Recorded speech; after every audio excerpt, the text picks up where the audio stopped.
9 out of 10 entrepreneurs get this one thing wrong, and chances are you have this wrong as well. Hey, it's Wayne, founder of Ugly Mug Marketing and creator of the Agency Accelerator and author of this amazing book, Full Circle Marketing. If you don't have a copy, grab a copy, available on Amazon and local bookstores. And today in this video, I want to talk to you about this one mistake that I see so many entrepreneurs making. And this one little mistake is costing them and probably costing you hundreds of thousands of dollars in either actual revenue or potential revenue. In other words, that you could have made, but you're not making because you keep doing this one simple thing. And so what is this thing that we're going to talk about today? This thing is branding, and specifically how you're doing branding wrong. Now, if you're listening to this, you're probably thinking, I already know enough about branding. I don't need to hear this.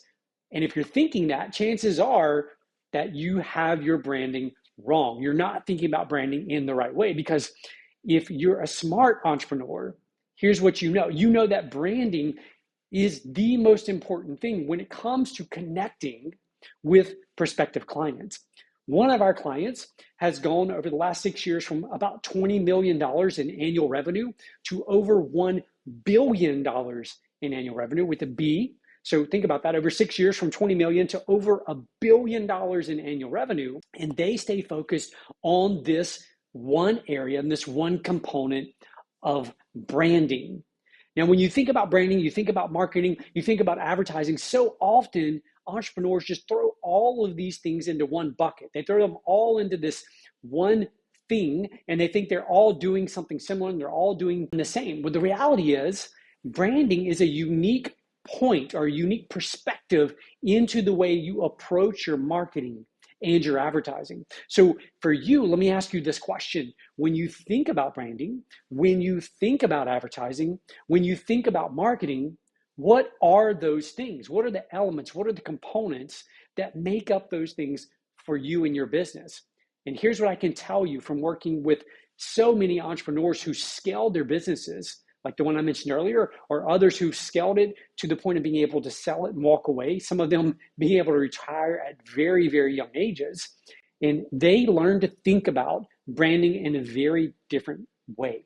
And here's the way they think about it. So most of the people out there, most entrepreneurs, they think about branding. They think about it in terms of my logo, my images, the fonts that I use, the colors that I use. They think of all of those things as your brand. And the truth is, that is not your brand. That is the way you choose to portray yourself. Those are elements of your advertising or elements of your marketing, but that is not your actual brand. So if that's not your brand, if the colors, the fonts, the logos, and all that is not your brand, then what is your brand? Here's what this is. Now, you may want to write this down, because this one thing has a potential to transform every element of your marketing and advertising. And this is the common theme that I see with the businesses that scale and those that don't, is they understand that branding isn't about your logo, it isn't about your colors, it isn't about your fonts, but rather it is about what your customers or prospective customers choose to believe about you. So, when we think about branding, we think about Starbucks, for example. Starbucks can charge $3 or $4 for a cup of coffee, whereas a local coffee shop or coffee in just a normal store, maybe a normal restaurant, maybe $1 a cup. What is the difference? It is the perception in the minds of the consumers as it relates to those different companies. So when they think about Starbucks, there's a certain story that gets played in their heads. There's a certain story about who they are as consumers. And that is a critical point for you. What is the story that your brand evokes in the minds and in the hearts of your prospective customers? So when they think about you, when they think about your company, what story gets played? What things get triggered in their minds when they think about you? When you think about Starbucks, what comes to mind? What stories do you start telling yourself? When you think about your computer, if you're an Apple person or if you're not an Apple person, what comes to mind when you think about your computer or smartphones? What story comes to mind for you if you have an iPhone versus if you're Android or Samsung or whatever the others may be? You see, your brand And your job as the entrepreneur is to ensure that you know how to craft the story in the minds and in the hearts of the consumers and the people that you're trying to do business with. And this can't be done just with logo, just with colors, just with fonts. Starbucks, for example, their logo, it's memorable, but it's not memorable because it's a memorable logo. It's memorable because it's Starbucks. The colors, nothing special about the color of their logo, nothing special about the font that they use, right? It's, there's coffee shops out there who have better logos, better fonts, better colors than Starbucks.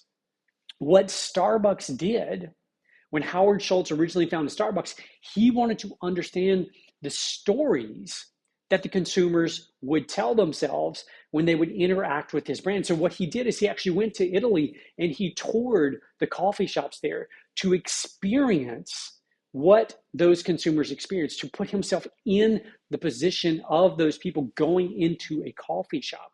And he brought those stories back with him. And that is how he famously created what he called the third place, right? So it's not home, it's not work. Starbucks was this third place. You would go hang out with friends, with family, with colleagues. It was a cozy environment. It was an environment that brought peace, it brought tranquility, it brought, certain feelings to you as a consumer. And all great brands do this.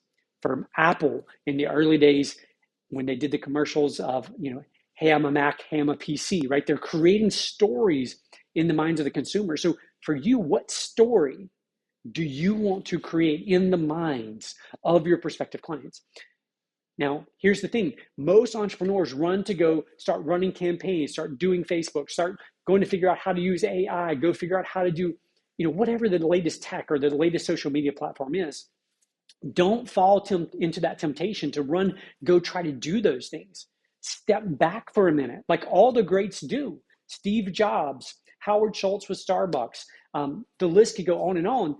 They step back and they understand the story and narrative that they want to craft, and they want to play. They want that story and narrative to be triggered in the minds of their prospective customers and their existing customers. So what is that for you? Here's what I want you to do. I want you to grab a pen and paper, and I want you to begin writing out the narrative of how people are going to feel when they interact with your brand. That's what I need you to do. Go do that, because when you get crystal clear on that, all of your marketing pieces, all of your advertising campaigns, and even what social channels you choose to show up on, all of those things will be determined based on the way you want people to feel. Now, here's the next thing. I see this over and over again. Several years ago, we had someone who came to us and they said, look, we're about to launch this new restaurant and we really want to partner with you. We want you to be our marketing team. We want you to help us launch this new restaurant. And it's going to be a great, amazing thing. And they were about to invest millions of dollars in building out this new restaurant. And we stepped back and we said, okay, let's evaluate what people truly think about this restaurant. So we started talking to people who eat there, people who don't eat there. When you think of this company name, what comes to mind? If you've eaten there, what's the experience like? What stories? Is it fast? Is it slow? Is it good quality? Is it affordable? Is it reasonable? Like what emotions and so think about your customers for a minute. What emotions get evoked when they think about your brand, when they think about your messaging?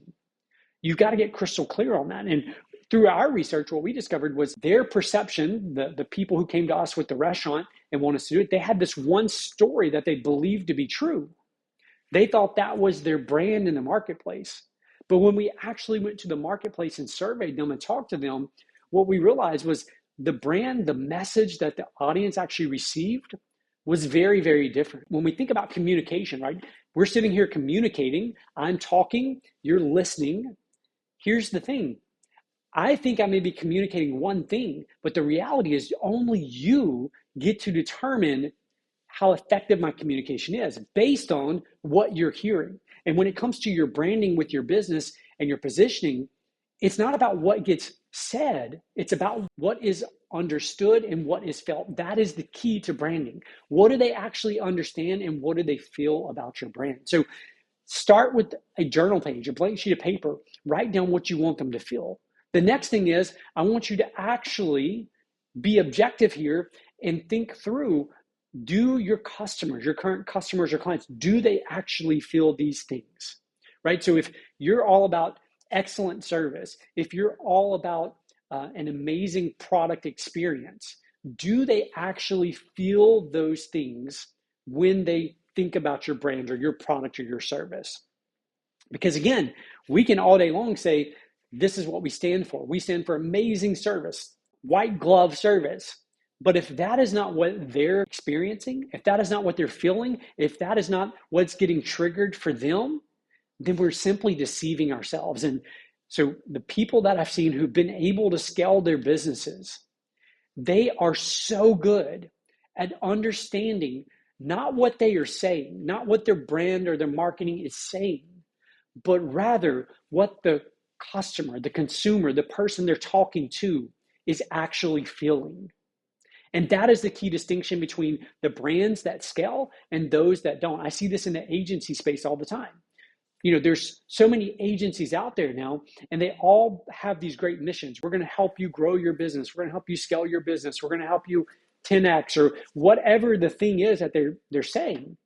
But the reality is what their customers and what their clients experience is vastly different from that. So spend a few minutes thinking through your brand. What do your customers, what do your prospects actually believe to be true about your company? Because at the end of the day, that is your brand. Now, if you want additional resources on this, in the description below, I've linked to a completely free guide that will help walk you through the steps necessary to ensure that you have the right systems, the right processes, and the right ingredients in place to be able to scale your business. So go ahead and look in the description below, click the link and grab that. And be sure to subscribe because I'm going to be dropping new content every single week. Until then, see ya.